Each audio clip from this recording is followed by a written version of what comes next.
Mike Nolan says, Krug and Coach, do you side more with Grant Cohn or David Lombardi on recent Kittle criticism regarding mic'd up, hey, George, fumble, etc.?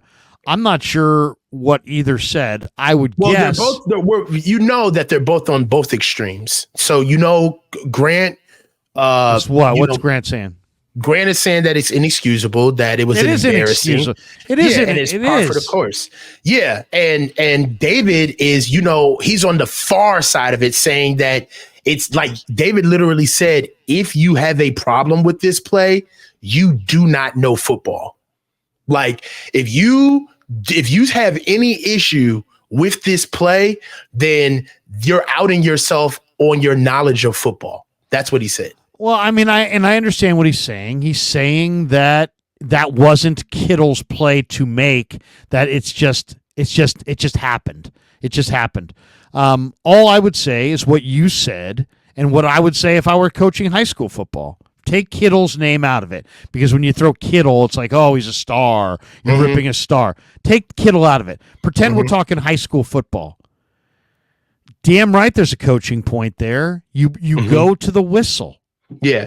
That's the whistle. It's like David and Grant, it's like if that was your son and you're watching your son play a high school football game, or you're watching your son play a sporting event, and you see that with your son, are you going to look at your son and tell him that's not a big deal?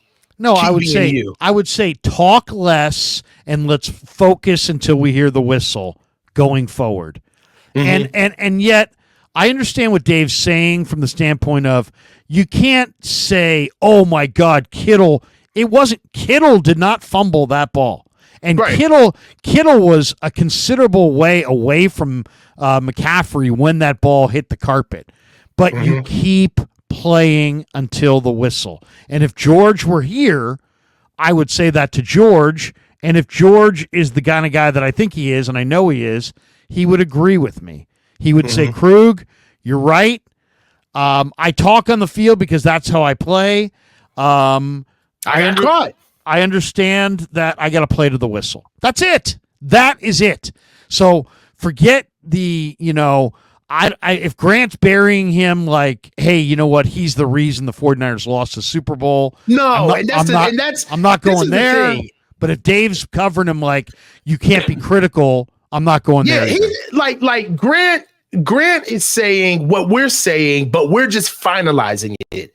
It's saying it was a Bush League move. It's par for the course. It's unprofessional. You can't do that, right? And on top of it, Grant's saying what everybody else is saying is that it kind of is defining you. Like that's the way it works. Like it's a big moment in time and people are going to remember that. You know what I'm saying? So that's what Grant is saying. David is saying that taking umbrage with it at all is outing your knowledge of the game of football, period. It's not a big deal whatsoever.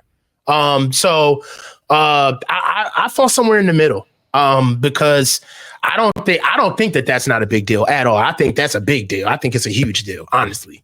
Because you got to play to the whistle. It speaks to focus. I mean, it's real simple. I mean, you play to the whistle. There's no ambiguity about that. You play to the whistle. Yeah. Did he play to the whistle? No. He was talking on the back end. While he was talking, the guy that he was talking to was playing to the whistle. That's the issue. You know what I mean? It was a mistake by Kittle, clearly. If he were sitting here, he would own it. But I'm not going to sit there and say that, Kittle is the reason they lost the game. No. And it wasn't like, man, if Kittle had recovered that fumble, that would have been a spectacular play by Kittle of heads-up awareness. The fact that Karlaftis recovered the fumble just shows that Karlaftis, needs to be credited. I don't know that I would blame George other than he likes to have a dialogue, and that's fine, but after the whistle. Yeah. After the whistle, not before. Yeah. Clean it up. If I got to side with one or the other on that, I'm probably siding with Grant. But I'm in the camp of really it was a mistake by George, but it also was bad luck.